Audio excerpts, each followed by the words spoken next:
నేను అనేది ఏంటంటే కొత్త పద్ధతిలో అదేవిధంగా ఐఐటి ఐఐఎంలో all India institute of medical సైన్సెస్లో సుప్రీంకోర్టు కొట్టేసి నో రిజర్వేషన్ ఫర్ బీసీ అన్నారు. అప్పుడు నాకు ఆల్టర్నేట్ లేదు.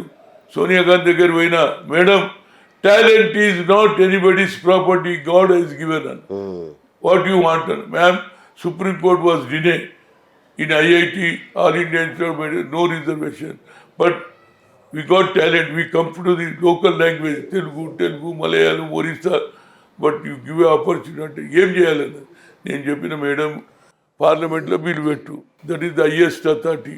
ఆఫ్టర్ సుప్రీంకోర్టు తర్వాత పార్లమెంటే తీసుకునే నిర్ణయం జరుగుతుంది. పార్లమెంట్లో మన్మోహన్ సింగ్ పెడితే అప్పుడు లల్లు ప్రసాద్ యాదవ్ అందరూ, సిపిఐ కానీ సిపిఎం కానీ అందరూ కూడా, ఈవెన్ మమతా కూడా సపోర్ట్ చేసింది, మా బిల్లు పాస్ అయింది. ఇలా లక్షలాది మంది వేల సంఖ్యలో ఇంజనీర్లు అవుతున్నారు ఐఐటీలో, అదేవిధంగా all India institute of medical డాక్టర్లు. దట్ ఈస్, కానీ మా వాళ్ళు ఎవరు చెప్పడం, నా పేరు చెప్పకు, సోనియా గాంధీ చేసింది.